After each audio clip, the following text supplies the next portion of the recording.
আসসালামু আলাইকুম হুজুর। একটু একটু আমাদের সাজেশন করবেন, মানে বুদ্ধি দিবেন না, আমরা কীভাবে ব্যবসা ট্যাবসা করবো, কীরকম চলবো। ওয়ালাইকুম আসসালাম রহমতুল্লাহ। আসলে আমরা বুদ্ধি দেওয়ার কিছু নাই, আমরা তো আইসি একটু এখানে। শিখাইবেন আর কি আমাদের। না না না, আপনারা ব্যবসা করেন, আমরা কিছু কেউ এমনি আমাদের ভালো লাগে যে আপনারা ব্যবসা বাণিজ্য করবেন এখানে আইলে। আর অনেক বড় ব্যবসা, এটা একটা ভালো দিক। উলামায়ে কেরাম যদি ব্যবসা করেন এটা আমাদের জন্য অনেক আনন্দের বিষয়। আমি আসলাম এখানে আসে হজরতরে পাইলাম। ওনার বাড়ি হলো আসাম, করিমগঞ্জ, সিলেট। মানে সিলেটই, মানে আমাদের মতোই ওনারা মাতেন। আলহামদুলিল্লাহ, বাস্তবতা এরকমই আলহামদুলিল্লাহ। তো আসামে তো আমাদের আত্মীয় স্বজন আছে, সিলেটের অনেক লোক আছে। সিলেটে ওনাদের আত্মীয় স্বজন আছে, আমাদের আত্মীয় স্বজন করিমগঞ্জে আছে। তো এটা একটা ভালো দিক যে উলামায়ে কেরামের মধ্যে বিজনেস করার যে দৃশ্যটা ভালো দিক। আর আমার এখানে বিজনেস নিয়ে পরামর্শ নিয়ে কিছু নাই।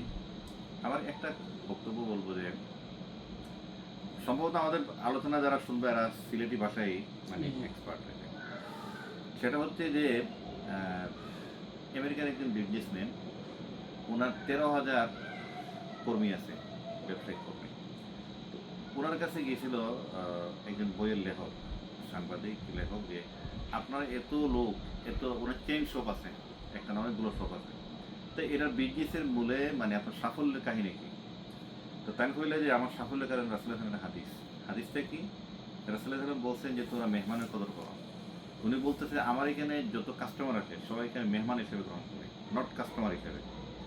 কাস্টমার তো আমি মোবাইলটা আপনার কাছে বিক্রি করলাম, তারপর আমার টাকা নেওয়া শেষ। আর মেহমান যখন কথা আসবে, মেহমান আসলে এটা শুধু বিক্রি করার সাথে সম্পর্কিত না।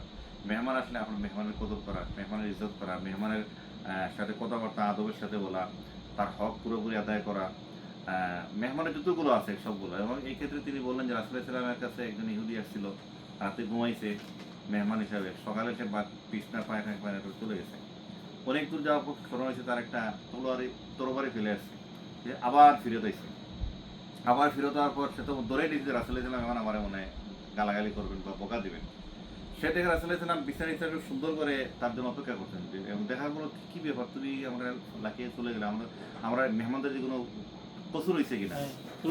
তো সে এটা এই আচরণ দেখার পর সে অবাক হয়ে গেল। তখন সে বললো এই আচরণ কোনো নবী ছাড়া সম্ভব না, রাসূল ছাড়া এই ধরনের আচরণ সম্ভব না। এবং সে তাৎক্ষণিকভাবে ঈমান আনলো, কালেমা তৈবা করে মুসলমান হয়ে গেল। তো ওই ব্যক্তি বলছেন, আমেরিকার যে বিজনেসম্যান, তিনি বলতেছেন যে আমরা সেভাবে আচরণ করি আমাদের ইয়ের সাথে, আমাদের প্রত্যেকটা কাস্টমারের সাথে। তো এই জন্য তার এত ব্যাপার, এত মানে ভালো অবস্থা, মানে কেউ যদি একবার আসে বারবার আসে। তো এই ঘটনার মধ্যে আমরা যেটা পাই যে সেল এবং ব্র্যান্ডিং এই দুইটার মধ্যে পার্থক্য। সেল হচ্ছে যে আমি মোবাইলটা বিক্রি করলাম, আপনার সাথে আমার আলোচনা আর সব শেষ। ব্র্যান্ডিং হচ্ছে যে বিক্রির সাথে সাথে আমার আচরণ, আমার কথাবার্তা, আমার আন্তরিকতা, আমার প্রোডাক্টের মান সব এমন পর্যায়ের হবে যেন আপনি আমার কাছ থেকে কেনার পরে আপনি আবার আমার কাছে আসেন, ঘুরে আমার কাছে যেন আসেন। আপনার আত্মীয় স্বজনকে বলবেন এই দোকান থেকে কিনো, এবং বন্ধু বান্ধবরা বলবেন এইখান থেকে কিনো। এটা হচ্ছে ব্র্যান্ডিং। তো মুসলমানদের মধ্যে যেখানে আল্লাহ রসুলের এই সুন্দর আদর্শ আছে, সেখানে সেই বিজনেসে লস হওয়ার কোনো সম্ভাবনা নেই। তার আচরণটা, আন্তরিকতা এমনভাবে হবে যে ঘুরে ফিরে আসে।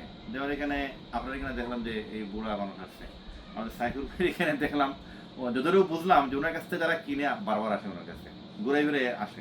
তো এটা হচ্ছে, তো এটা ব্র্যান্ডিং। আমি এটা রাস্তায় যেন হাদিসের মধ্যেই আছে। সেজন্য আমরা যদি ব্যবসাটাকে আমরা যদি সেভাবে গ্রহণ করি, এটা একটা খিদমত, এবং যারা কাস্টমার প্রত্যেকে আমার মেহমান, তাহলে বিজনেস অনেক উপরে যাওয়ার সম্ভাবনা আছে ইনশাআল্লাহ। জাযাকাল্লাহ খাইর। বড় সাজেশন দেওয়ার জন্য ধন্যবাদ। জাযাকাল্লাহ খাইর। আল্লাহ আপনার দুনিয়া আখিরাত কামিয়াব করেন।